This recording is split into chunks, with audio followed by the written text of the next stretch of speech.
my name is Dorothy Monkson, and I am an Amityville Dominican sister right here on Long Island. And thanks to Rita, my book that was published is here in the library. And I just got a letter saying that it's going to be put on Kindle and on an iPod.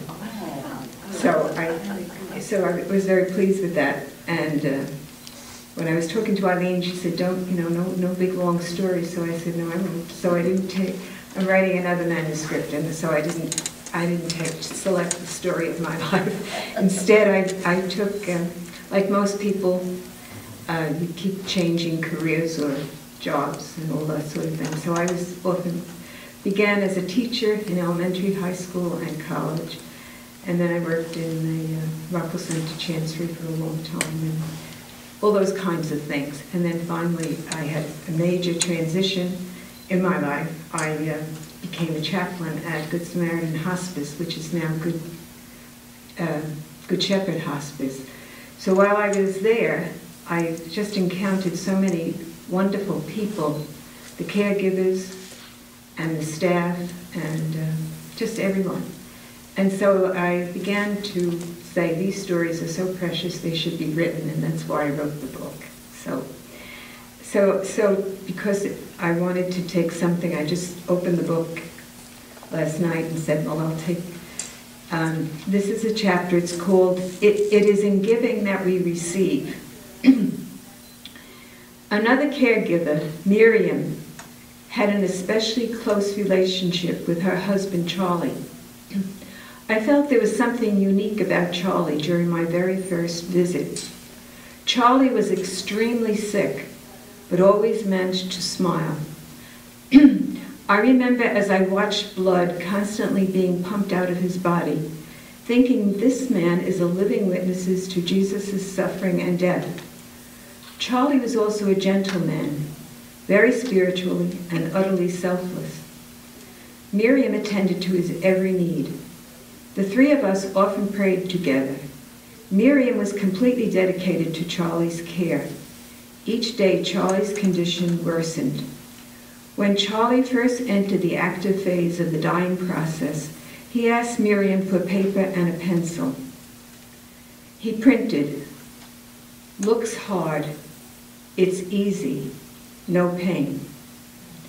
Charlie told Miriam to keep these words and to remember them when her turn to die comes.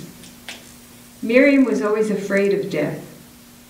One day a parish priest, and actually it was in St. Mary's Parish in East Islip, came again to see Charlie. During the visit, everyone there gathered around Charlie's bed and prayed for and with Charlie. After the prayers, Charlie clearly repeated the words he wanted so much to share with everyone who came to see him before he died. "Looks hard, it's easy, no pain." Miriam said Charlie's farewell message lives on in her heart, and after seeing Charlie's peaceful death, death is something she no longer fears. And then one other story. On another day, I was beeped and told that a new patient at one of the nursing homes I routinely visited was dying.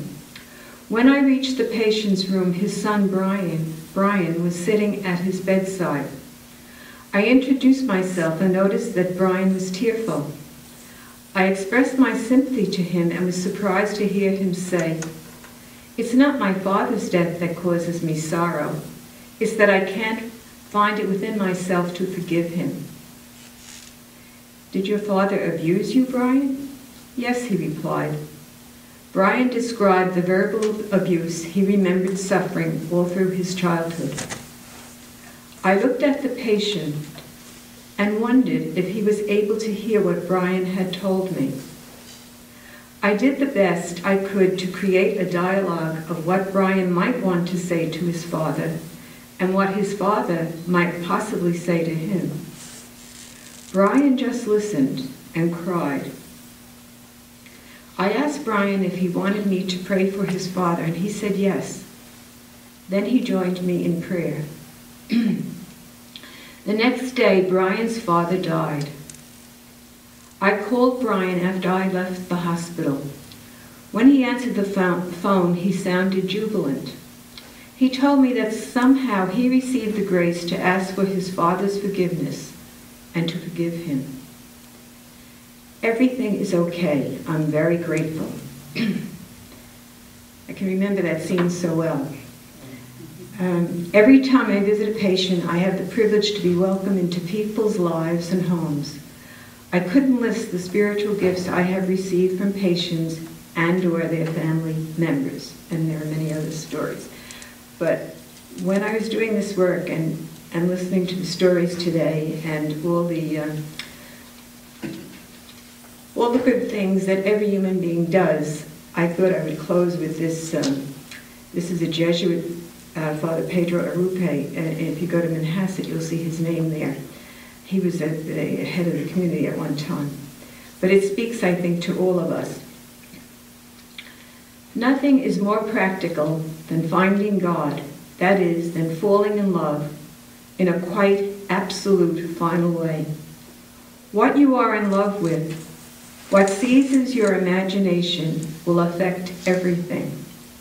It will decide what will get you out of bed in the mornings, what you will do with your evenings, how you will spend your weekends, what you read, who you know, what breaks your heart, and what amazes you with joy and gratitude.